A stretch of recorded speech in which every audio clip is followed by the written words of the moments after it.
다이어트 강박에 대한 이런 사례가 많이 있더라고요. 그에 따른 질문도 많고, 가령 어떤 것들이냐면은 엄청 살을 많이 빼셨어요. 뭐 20kg, 30kg 빼서 이제 제2의 인생을 시작을 하셨는데, 내가 이것을 유지하는 데 있어서 조금만 더 음식을 먹으면 금방 살이 불어날 것 같고요.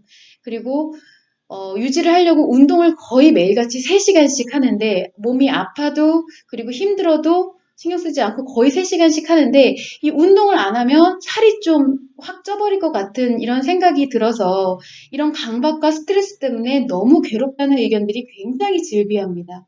지식인에만 검색을 해봐도 이런 상담 내용에 대해서 많이 올라와 있어요. 이 유지와 관련한 강박이 발생을 하는 건데요.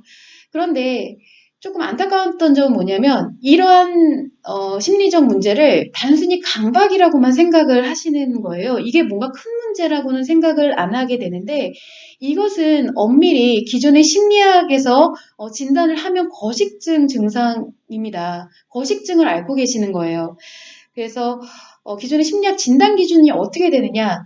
우리가 보통 심리학 이상 심리를 진단을 내릴 때는 미국 정신과협회에서 편찬한 이 정신장애 진단 및 통계 편람, DSM-5, 이거 5번 개정을 했다고 해서 5가 붙는데, 쉽게 말해서는 이 이상 심리에 관련한 기준을 굉장히 디테일하게 그리고 자세하게 적어 놓은 이상 심리의 뭐 법전 같은 거예요. 그래서 그것을 기준으로 이렇게 진단을 내리게 되는데, 이 거기에 나와 있는 거식증의 기준은 어떻게 되느냐?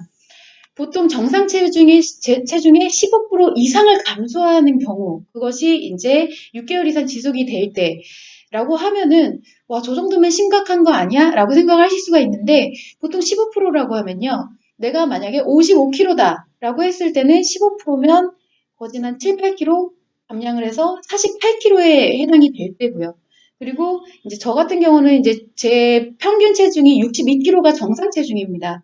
그런데 이 62kg에서 거진 9kg가량 감량을 하면 51kg가 되는데 이런 경우를 이제 거식증에 해당하는 최소 기준으로 보게 돼요.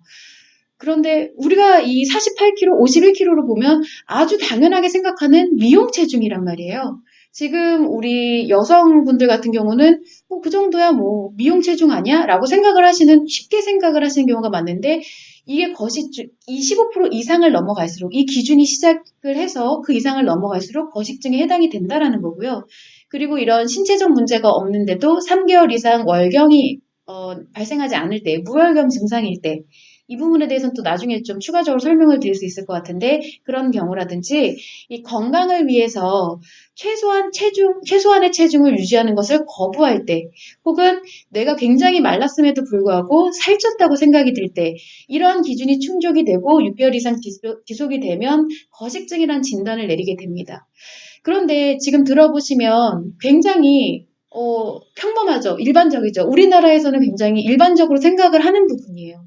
대부분 10kg 이상 감량을 하신 분들이거나 아니면 일반적인 여성들도 뭐 내가 이만큼 미용 체중에 도달했으면 좋을 텐데 그리고 누구나 좀 마른 몸인데도 불구하고 나는 좀 더 살을 빼고 싶다라고 생각을 하는 경우가 많죠. 그만큼 지금 생각보다 제가 생각을 했던 것보다 더 심하게 거식증의 상황이 사회적으로 많이 발생을 하고 있구나라는 점을 느낄 수가 있었어요. 그래서 생각보다 상황이 심각하구나라고 하고 있었는데 제가 이것과 관련해서 섭식장애 커뮤니티에 대해서도 한번 조사를 해봤는데 이 섭식장애 커뮤니티에서 아주 긍정적인 호응을 얻고 있는 심리치료 방법이 있더라고요. 섭식장애 치료 방법이 있는데 후기가 너무 좋아요. 내가 이것으로 너무 호전이 됐다. 좋다. 감사하다. 뭐 새로운 삶을 살고 있는 것 같다. 이런 긍정적인 후기가 있더라고요. 어떤 방법이었냐면은 기본적으로 치료의 개념으로 가져가는 것은 미술 치료였어요. 미술 치료를 하고 이제 그것을 전공한 분이 유학도 다녀오시고 심리 미술 치료 관련해서 전공하신 분이 미술 치료를 진행을 하면서 다 같이 모여서 주에 한 번이 됐든 뭐 한 달에 한 번이 됐든 이렇게 다 같이 모여서 서로의 이 섭식장애를 겪으면서 발생하는 뭐랄까 이런 상처 같은 것을 서로 나누고 거기서 으쌰으쌰 막 힘을 내보자 서로 위로를 하고 격려를 하고 그리고 이제 식단 일지를 쓰고 거기에 대한 피드백을 받고 이렇게 이루어지는 치료 방법이었거든요. 자, 그런데 여기 이런 방법으로 호전이 되었다? 호전이 되었다라고 했는데 미술 치료가 과연 이것을 호전시켰느냐? 미술 치료가 이것을 호전시킨 원인이 아니고요. 심지어 호전이 된 것도 아닙니다. 정확한 원리를 모르기 때문에 얼핏 보기에는 호전이 된 것처럼 보이는데 어떻게 이런 결과가 나오냐면 자, 우리가 이 섭식장애가 결국은 전 시간에도 말씀을 드렸지만 상처에 의해서 발생을 한다라고 설명을 드렸었어요. 그래서 상처에 의해서 음식 섭취에 대한 강박이라던가 아니면 그런 뭔가 몰입도라든가 위로를 섭식에 관련해서 그 집중을 하게 되고 거기서 이런 장애가 발생을 하게 되고 문제점이 발생을 했던 건데 그러한 위안에 대한 부분이 이러한 그룹을 진행을 하다 보니까 이 인간관계로 전환이 된 것 뿐이에요. 그러니까 문제가 해결이 된 게 아니라 이런 문제에 대한 집중이나 몰입이나 이런 마이너스 에너지가 인간관계로 전환이 되면서 도리어 이런 상처나 섭식장애 관련된 문제점을 공유하게 되면서 상처가 확대가 되고 당연히 전환이 이쪽으로 되다 보니까 섭식에 관련됐던 쏟아부었던 모든 신경과 에너지와 이런 문제점들은 완화가 되겠죠. 이쪽에서 발생을 하는 부분이 완화가 되다 보니 내가 이 치료를 통해서 호전이 되었구나 라고 생각하는 결과가 발생을 하게 되는 것입니다. 그러면서 이제 후기에 내가 이것을 하는 날만 기다려진다. 그날만 기다려진다. 뭐 이렇게 생각을 하는데 당연히 그럴 수밖에 없죠. 그 모임을 하는 날은 이제 내가 뭔가 숨통이 트이는 날이에요.